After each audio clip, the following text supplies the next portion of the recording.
It's an honor to be with my friend, the President of Egypt.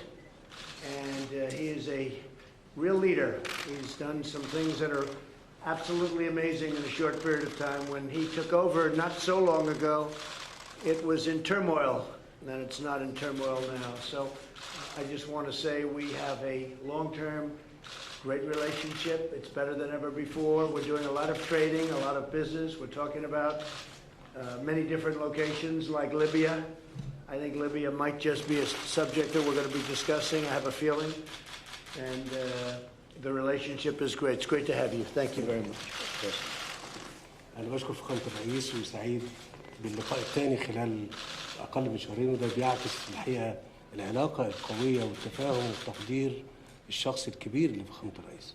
خليني قبل يعني أسجل هنا بإعجاب شديد فخامة الرئيس الحكمة الكبيرة في التعامل مع الخيار العسكري كخيار أخير فيما يخص التعامل مع الأزمة في الخارج. Thank you, Mr. President. It's a great pleasure to have this meeting with you, and this is the second meeting in less than 2 months. This speaks volumes of the level and depth of understanding and the great appreciation that I hold for your countries. Your Excellency, let me go on the record to stress the wisdom in dealing with handling the military option in dealing with issues, and especially China. Good. شكرا فخامة. Thank you. Thank you. Thank you all very much. Thank you. Are you worried about the demonstration in Egypt that's calling for el-Sisi to go? Louder, please. Are you worried about demonstrations in Egypt that's been calling Demonstration? for... Yes, in Egypt. No, I guess everybody has demonstrations. Even your best friend in the whole world, President Obama, he had a lot of demonstrations. No, I'm not concerned with it. Egypt has a great leader. He's highly respected. He's brought order. Before he was here, there was very little order. There was chaos. And so I'm not worried about that at all. Mr. President, did President Abdel or any other Republican voters ask you to tone down your trade dispute with China just because they're concerned about No, we're doing very well with China. We are way up. Our stock market is up many trillions of dollars, and our country's worth is up many trillions of dollars, and China's down many trillions of dollars. If my opponent had won the election, China's economy would have surpassed the United States by now, and with me, there's a tremendous difference. We're way number one, and China's number two, and China's going to do fine.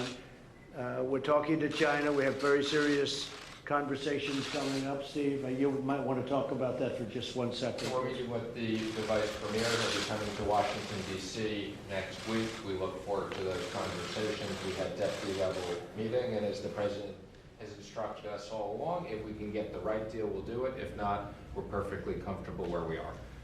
China wants to make a deal. They have a lot of people that don't have jobs now because their supply chain is broken.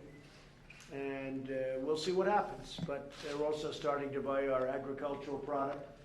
They're making a big move toward buying our actual, our product and the ag product. And I appreciate that very much. I was telling people to tell President Xi we appreciate it, but they are starting to buy our agricultural product, and China wants to make a deal. We'll see what happens. Did Allison try to contact you about this issue? I don't want to say that. Go ahead. President Trump, is there any opportunity to have a meeting with the French president regarding Iran?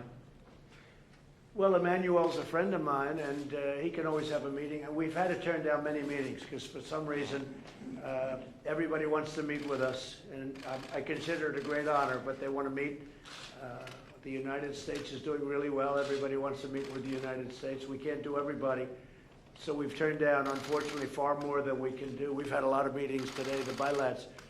But Egypt is a very special place, a very important place. I think you have the largest population anywhere in your part of the world, by far.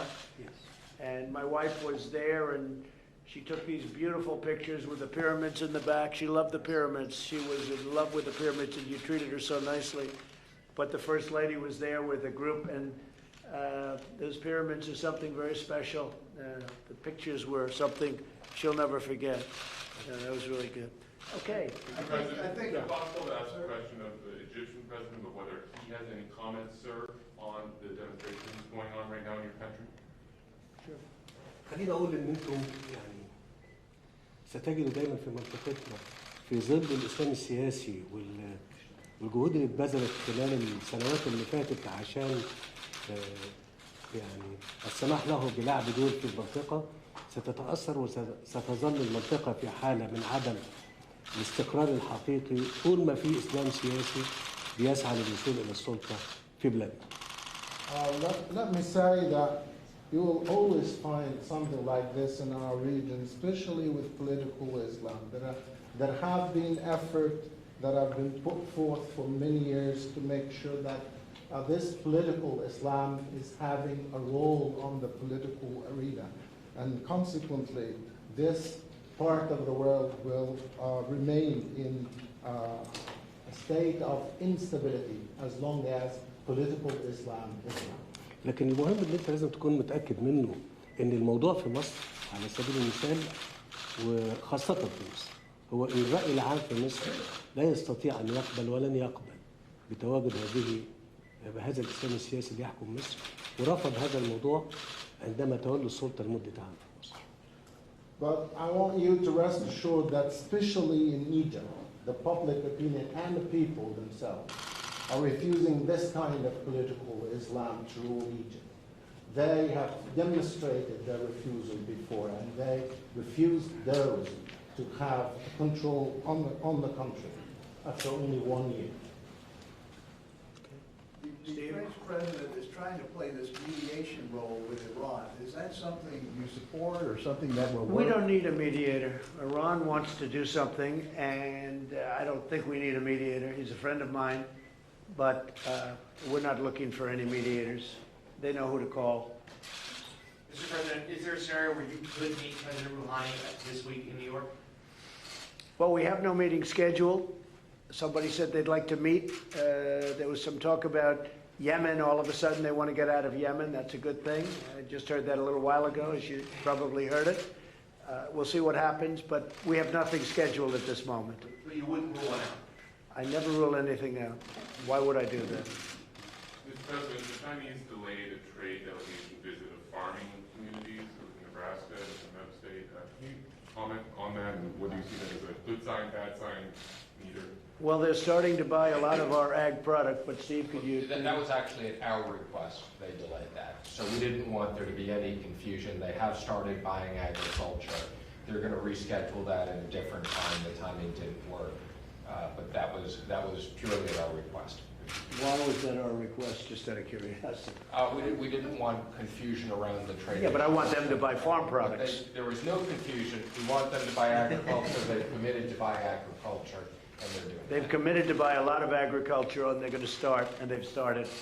And we should get them over there as soon as possible so they can start buying. But they have already started buying, as you know, and as you've heard, a lot of product from our farmers, our ranchers. Okay? Thank you very much.